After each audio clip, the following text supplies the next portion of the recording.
Hello student, तो आज हम लोग नेक्स्ट लेक्चर स्टार्ट करते हैं। Next important MCQ corporate accounting second का। तो चलिए स्टार्ट करते हैं। Corporate accounting second part 2 start करते हैं। चैप्टर का नेम क्या है? Valuation of shares.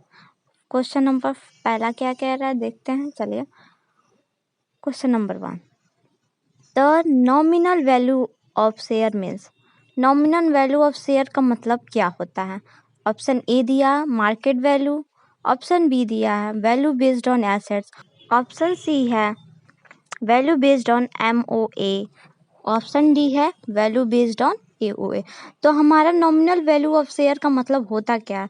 तो नॉमिनल वैल्यू शेयर जो MO पे अगर बेस्ड होता है जो वैल्यू हमारा, वो हमारा नॉमिनल वैल्यू होता है। तो option C is correct option, value based on MOA।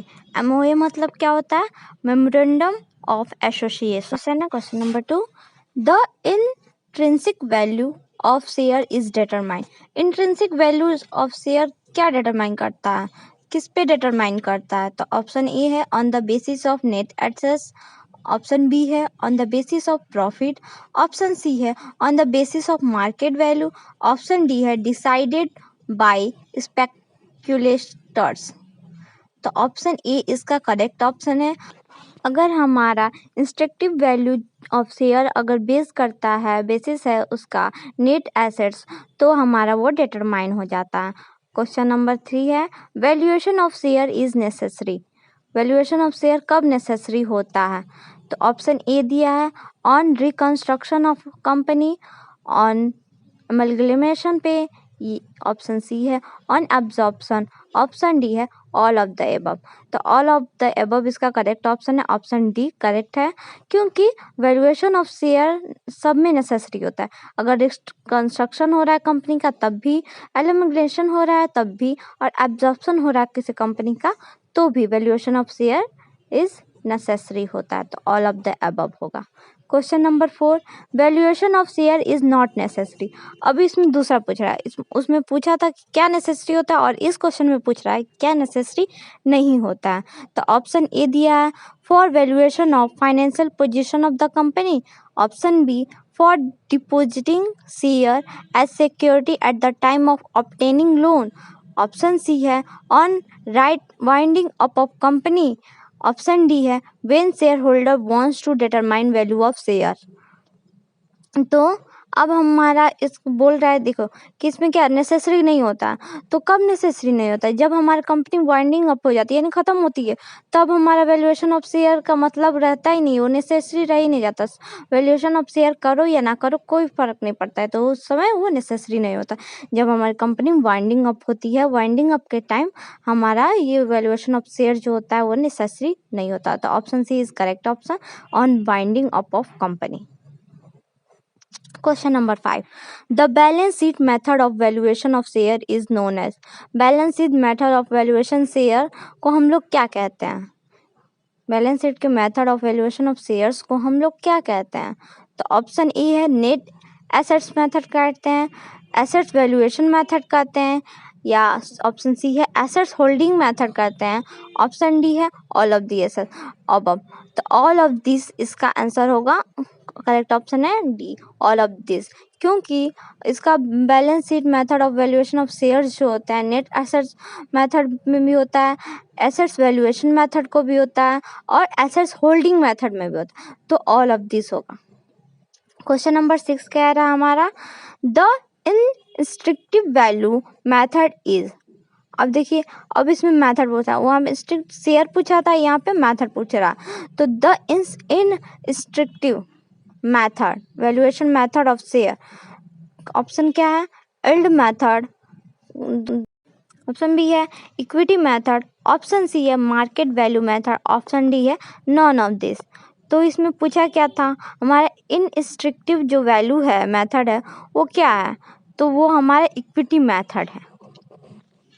Question number 7, by net assets method is investor is assured of. ठीक, इट मीन्स जो हमारा नेट एसेट मेथड है इन्वेस्टर कब एज्योर करता है उसको? तो ऑप्शन ए दिया है there will be certain income of investor, या increase in the value of share, या इन्वेस्टमेंट सिक्योर्ड बाय एसेट्स, या नॉन ऑफ दिस। तो ऑप्शन सी है इन्वेस्टमेंट सिक्योर्ड बाय एसेट्स, ये करेक्ट ऑप्शन है।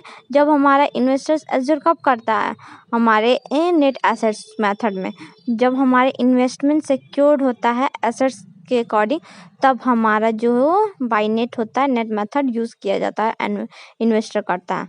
तो option C is correct option. Question number 8 क्या कह रहा है, the nominal value of share which is secured by the security of assets in generally, it means जो nominal value share है वो सिक्योर्ड कब होता है सिक्योरिटी ऑफ एसेट्स में जनरली। तो ऑप्शन ए है ज़्यादा होता more, option B less, option C no relation, option D equal. तो जब हमारा ज़्यादा होगा नॉमिनल वैल्यू और सिक्योरिटी वैल्यू ज़्यादा होंगे तब हमारा जो होता है ये जनरली हो जाता है। तो option A is correct option more. अब देखते हैं अगला क्वेश्चन क्या है। Question number, in intrinsic value method following assets are included. इंस्ट्रिक्टिव वैल्यू मेथड पे हमारा कौन सा एसेट्स इंक्लूड होता है। तो preliminary expenses, patent, discount on debenture, option D है गुडविल। तो ऑप्शन डी करेक्ट ऑप्शन है गुडविल। इंस्ट्रिंसिक वैल्यू मेथड पे जो होता है हमारा गुडविल इंक्लूड किया जाता है। Question number 10, the treatment of dividend in arrear on preference share under assets valuation method is option A deduction from gross assets, option B added in assets, option C non adjustment is done, option D deducted from preference capital। It means पर हम asset valuation method के अंदर हमारा जो arrear on preference shares को अगर हम लोग ट्रीट करते हैं तो डिविडेंड हमारा जो होता है क्या होता है deduct from gross asset. Gross asset से हमारा डिविडेंड जो होता है प्रेफरेंस शेयर्स का वो डिडक्ट कर दिया जाता है। तो option A is correct option, deduction from gross assets. Question number 11, liability which is deducted to determine net assets. It means liability जब डिडक्ट होता है तो नेट एसेट्स में तो उसे हम लोग क्या बोलते हैं, कौन सा कैपिटल होता है वो होता है। तो ऑप्शन ए दिया है जनरल रिजर्व, ऑप्शन बी है ब्रोवेट कैपिटल, ऑप्शन सी है preference share capital, option D है इक्विटी शेयर कैपिटल। तो option B is correct option borrowed capitals. Question number 12. In net assets method, the assets should be taken at the value in. It means net assets method में अगर assets को हम लोग taken करते हैं value पे तो हमारा किस वैल्यू पे वो जाएगा, जो एसेट्स का वो अमाउंट होगा किस वैल्यू पे हम लोग उसको लेंगे। तो ऑप्शन ई है बुक वैल्यू, ऑप्शन बी है अमोर्टाइज वैल्यू, ऑप्शन सी है रीवैल्यूड प्राइस, ऑप्शन डी है नॉमिनल वैल्यू। तो ऑप्शन सी इज करेक्ट है रीवैल्यूड प्राइस पे। रीवैल्यूड प्राइस पे हम लोग नेट एसेट्स मेथड में इसको एसेट्स के प्राइस को कैलकुलेट करेंगे रीवैल्यूड प्राइस पे। तो option C is correct option revalued price. Question number 30, the adjustment of provision और bad debts while determining net assets is, it means जो एडजस्टमेंट है प्रोविजन और बैड डेब्ट्स का और दूसरी तरफ दे रहा है डिटरमाइनिंग नेट एसेट्स। तो provision of for debt assets और डिटरमाइनिंग ऑफ नेट एसेट्स को एडजस्ट कैसे करेंगे। तो ए है added to debtor, option B है is deducted from net assets और डेबिटर, ऑप्शन सी है deducted from profit, option D है नो रिकॉर्ड इज मेड। तो option B is correct option. अगर हम लोग इस दोनों को बैड डेब्ट्स और नेट एसेट्स को अगर हम लोग डिडक्ट कर देते हैं नेट एसेट्स और डेबिटर में से तो हमारा इसको एडजस्ट कर देंगे बैड डेब्ट्स और नेट एसेट्स को। तो option B is correct option, is deducted from net assets और debtor. Question number 14, the formula to determine net assets will be. Net assets का फॉर्मूला क्या होता है।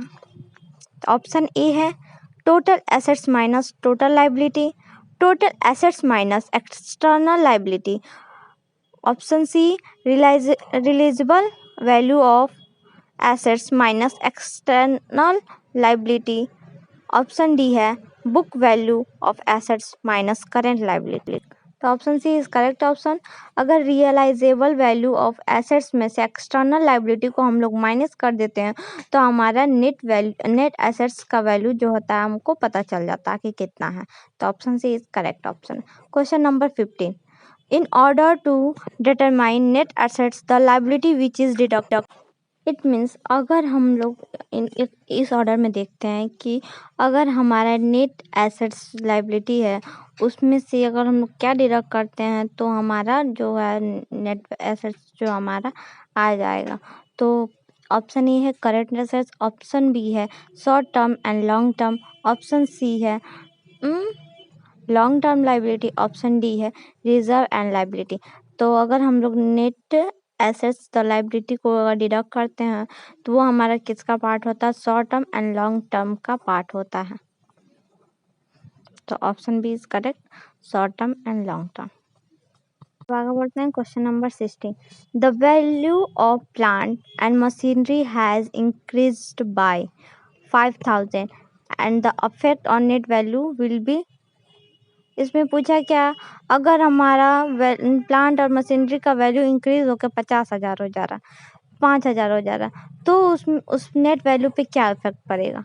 तो हमारी नेट वैल्यू क्या इफेक्ट पड़ेगा। तो ऑप्शन ए दिया increase by 5,000, decrease by 5,000, net no effect other than this. तो option A is correct option है इंक्रीज बाई 5,000। अगर हमारी प्लांट एंड मशीनरी की वैल्यू इंक्रीज कर रही है 5,000 तो हमारा नेट वैल्यू एसेट्स भी है जो हो उस पर भी यही इफेक्ट पड़ेगा कि वो 5,000 वो भी इंक्रीज कर जाएगा। तो option A is correct option. Question number 17 क्या कह रहा है, given fix assets 3 lakh, current assets 1,15,000, current liability 50,000, तो डिबेंचर 1,50,000, रिजर्व RS 20,000, तो नेट एसेट्स विल बी। तो नेट एसेट्स का हम लोग फॉर्मूला लगा लेंगे।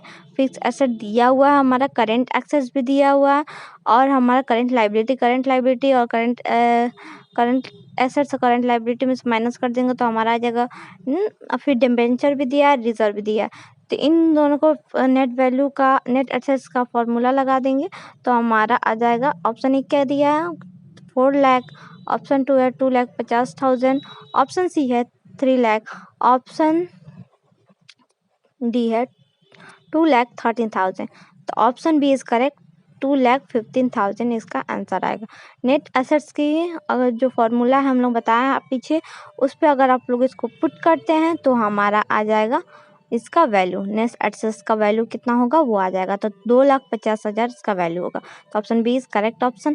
Question number 18, given shares capital RS 2 lakh, reserve है 15,000, P&L अकाउंट में है 20,000, प्लांट एंड मशीनरी का कितना है 20,000, गुडविल है हमारा 12,000, plant and machinery was value at as 18,000 and goodwill RS 15,000, the net assets will B.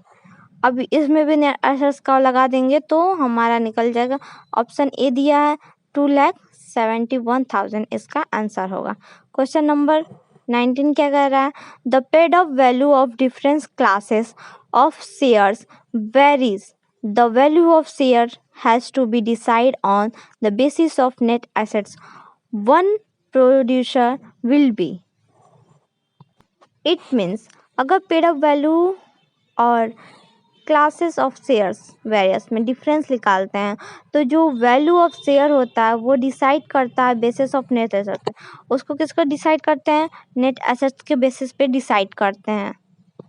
तो जो हमारा एक प्रोड्यूसर है उसका अमाउंट किस पे उसको बेस्ड किया जाएगा, उसको क्या डिस्ट्रीब्यूट किया जाएगा क्या नहीं किया जाएगा। तो ऑप्शन ए दिया है the net assets will be distributed in the value of paid up value, option B है net assets will be divided on the basis of nominal value, net assets will be divided on the basis of equal share, और option D है valuation of share is not possible.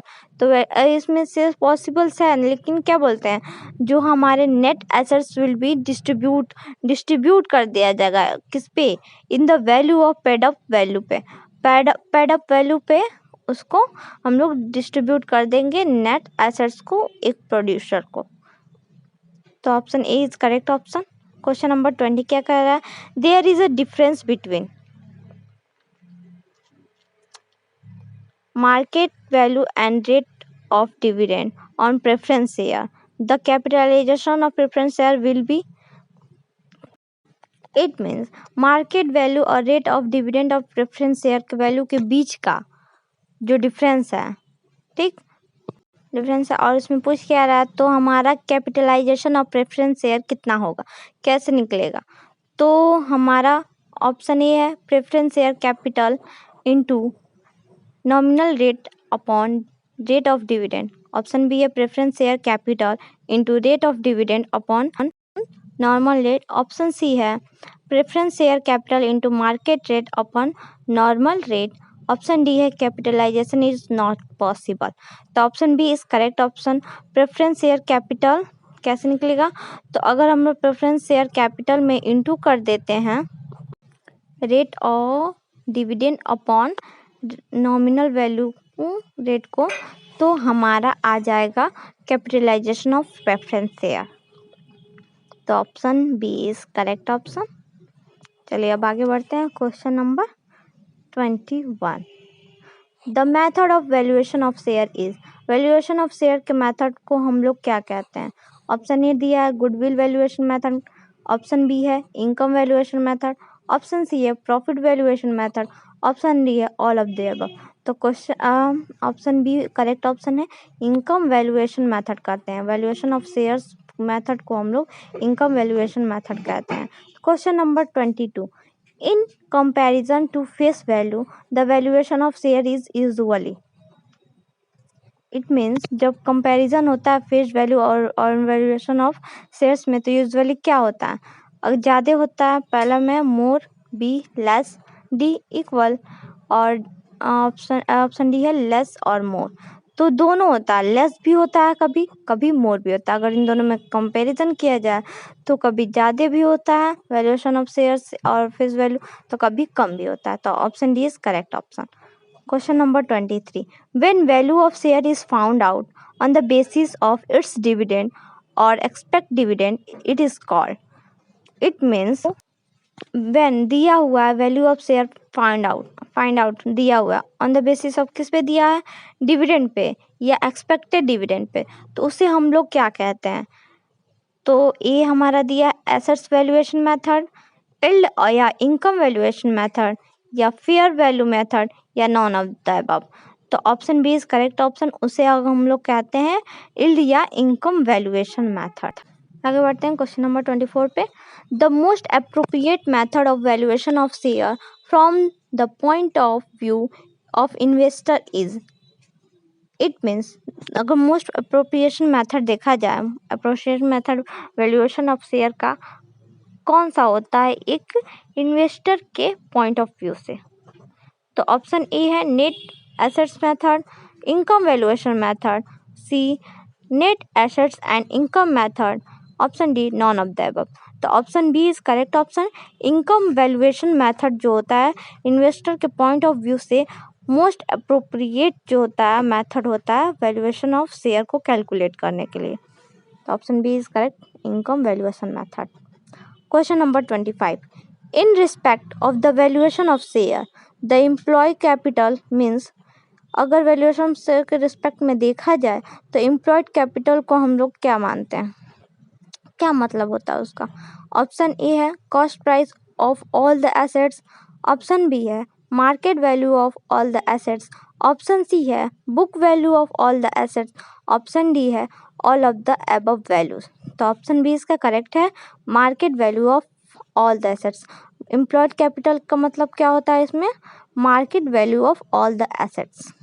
Question number 26, the value of per share on division of amount of net assets by number of share will be, it means अगर हम लोग देखते हैं क्या बोलते हैं इसमें, क्या बोल रहा है, valuation of per share on division amount. अगर डिवीजन अमाउंट के वैल्यूएशन ऑफ पर शेयर्स पे देखा जाए तो assets by number, net assets by number of share will be, क्या होता है उसको हम लोग क्या बोलते हैं। अगर valuation of per share of divisible of amount of net assets by number of share will be, तो इस डिफिनेशन को हम लोग क्या कहते हैं। तो ऑप्शन ए है इंस्ट्रक्टिव वैल्यू, ऑप्शन बी है बुक वैल्यू, ऑप्शन सी है कॉस्ट प्राइस, ऑप्शन डी है मार्केट वैल्यू। तो option A is correct option. Intrinsic value, option is correct. Instructive value को अगर हम लोग देखते हैं तो नंबर बाय शेयर अगर रहता है तो डिवीजन करते हैं अमाउंट को, तो हमारा उस स्टेटमेंट को हम लोग इंस्ट्रक्टिव वैल्यू कहते हैं। तो ऑप्शन ए इज करेक्ट। इस क्लास को हम लोग यहीं ख़त्म करते हैं। Thank you for watching my videos and subscribe my channel. अगर आपको स्टडी से रिलेटेड कोई भी प्रॉब्लम्स है तो हमें कमेंट में बताइए, हम उस प्रॉब्लम्स को दूर करने की कोशिश करेंगे। Take care, bye.